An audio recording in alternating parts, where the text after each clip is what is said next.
गुजरा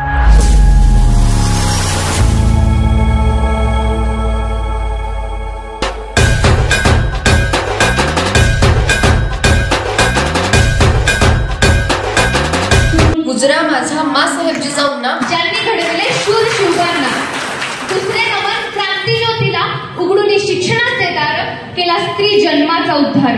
कशी विसरू माता रमाईला, उपकार तिचे फिटता फिटेना, त्यागले तिने सर्व काही फक्त आणि फक्त आम्हा लेकरांच्या पायी.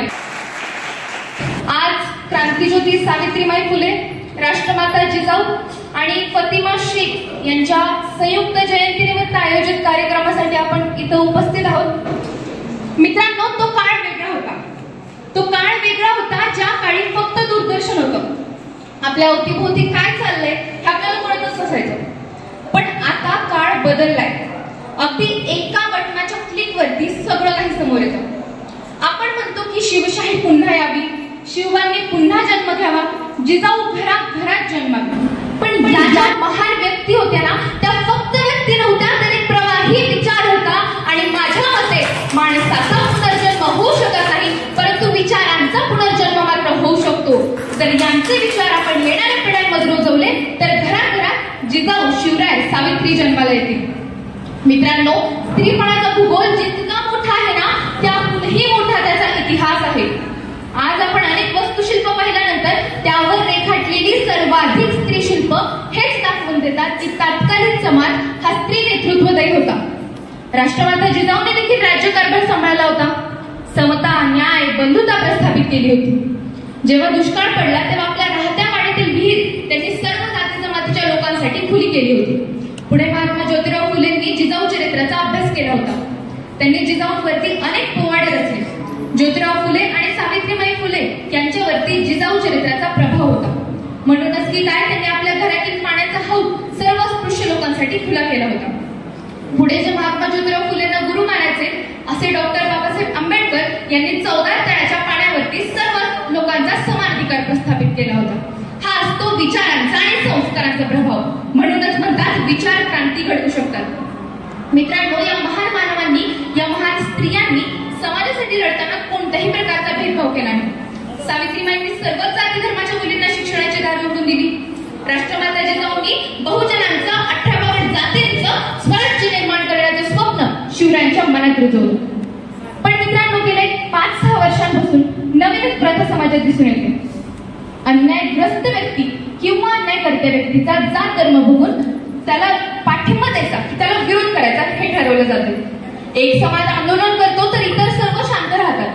आम्हा मुलांनाही दिसतंय आणि समजतंय सुद्धा.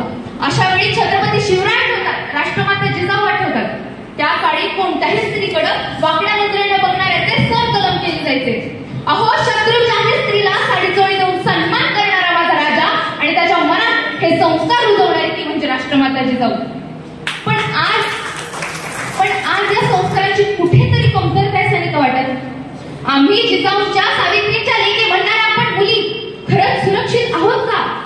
लेकी सोडाव, जिजाऊ, सावित्री तरी सुरक्षित आहेत का? मुलगी आईच्या गर्भातच सुरक्षित नाही. पुरुष प्रधान संस्कृतीमध्ये स्त्रीला गर्भातच मारलं जातं. मग एक स्त्री स्वतःच्या भावना अशा प्रकारे व्यक्त करते. ऐका. मैं कली हूँ, मैं फुलवारी हूँ, मैं स्त्री हूँ, मैं नारी हूँ, मैं दर्शन हूँ, मैं दर्पण हूँ, मैं नाद हूँ, मैं गर्जन हूँ, मैं बेटी हूँ, मैं माता हूँ. पुरुषों की इस दुनिया ने मुझे कैसे नियति दिखलाई, कभी जुए में हार गए तो कभी अग्नि परीक्षा दिलवाई. क्यों घनी अंधेरी सड़कों पर चलने से मन घबराता है. मैं डरती हूँ, मैं मरती हूँ, मैं स्त्री हूँ, मैं नारी हूँ. मुझ पर प्रश्न उठाने वालों, याद रखना आखिरी गलती आपकी भी हो सकती है. कल सड़क पर बेसुध बहन या बेटी आपकी भी हो सकती है. कल सड़क पर बेसुध बहन या बेटी आपकी भी हो सकती है. मित्रांनो, काय चाललंय या देशात? 2 जातींमधल्या संघर्षामध्ये 2 स्त्रियांना निर्वस्त्र करून त्यांची धिंड काढली जाते. अहो, एवढंच काय, जेव्हा संविधानाची तोडफोड होते तेव्हा आंदोलन करणाऱ्या आमच्या माता भगिनींना मानुषपणे मारहाण करण्यात येते. दिनेश फोगाट ज्यांनी तिरंग्याची शान सराय जगासमोर वाढवली, त्यांचं शोषण होतं. तेव्हा न्यायासाठी त्यांना आंदोलन करावं लागतं. त्यावेळी त्यांना फरफटत नेलं जातं. जातीच्या खोट्या प्रतिष्ठेसाठी स्वतःच्या बहिणीला खोल दरीत ढकलून दिलं जातं.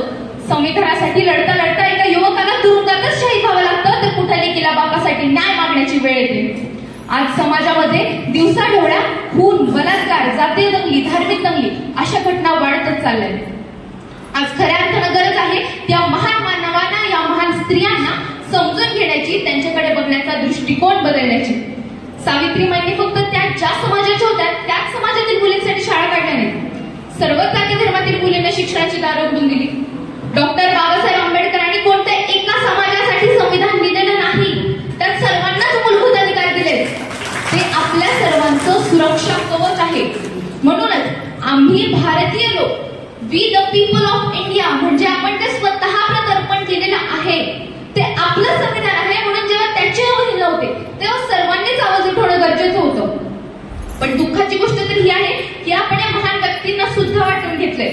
हे विश्वची माझे घर म्हणत रयतेसाठी, देशासाठी पोटची लेकरामाती आड करणारी ती मंडळी, आणि हे आमचे आहेत ते त्यांचे, आम्ही हे नाही आम्ही ते म्हणणारी आपल्यातील काही मंडळी. अशा लोकांचं वाचन, ज्ञान अपुर असतं किंवा त्यांची बौद्धिक पात्रता या थोर व्यक्तींना समजून घेण्याची नसते. मी स्वतःला खूप भाग्यशाली समजते की मी अशा घरात जन्म घेतला आहे जिथे आम्हाला राष्ट्रमाता जिजाऊ, छत्रपती शिवराय, शाहू फुले, आंबेडकरांचा इतिहास सांगितला जातो. विद्येची खरी देवता सावित्रीबाई आहेत, जिने आपण शिकावं म्हणून अंगावरती दगड, गोट, शेण झेललं हे सांगितलं जातं. अहो, बाबासाहेबांचं आणि माता रमाईंचं नाव घेतल्याशिवाय तर आमचा दिवस उजडतही नाही आणि मावळतही नाही. म्हणूनच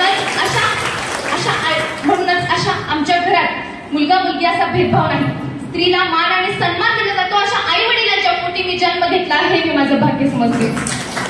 या प्रसंगी मला महिलांना एक सांगावंच वाटतं, आपण जिजाऊंच्या, सावित्रीच्या लेकी आहोत ही गोष्ट आपण लक्षात घ्यायला हवी. ही गोष्ट आपल्याला नेहमी संघर्षाची प्रेरणा देईल. कारण ज्या मुलीची आई इतिहास रचू शकते ती मुलगी कमजोर असूच शकत नाही. सावित्रीबाईंचा, माता रमाईंचा, राष्ट्रमाता जिजाऊंचा आदर्श डोळ्यापुढे ठेवा.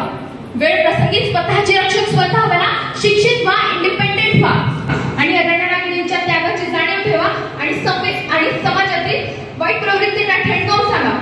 मैं बेटी हूँ, इस भारत की बेटी हूँ. मैं अबला नहीं, मैं बेचारी नहीं. मैं बेटी हूँ इस भारत की. मैं बेटी हूँ इस भारत की. मैं छत्रपति की शिवकन्या हूँ, तलवार उठाना जानती हूँ. मैं भीम की शेरनी हूँ. याद रखना, मैं भीम की शेरनी हूँ, कलम से लड़ना जानती हूँ. कि मैं वो द्रौपदी नहीं जो लाज बचाने श्री कृष्ण को बुलाऊंगी. धारण कर अस्त्र शस्त्र, मैं खुद ब्रह्मास्त्र चलाऊंगी. मैं खुद ब्रह्मास्त्र चलाऊंगी. क्योंकि मैं बेटी हूँ, इस भारत की बेटी हूँ. जय जिजाऊ, जय सावित्री, जय रमाई. यानंतर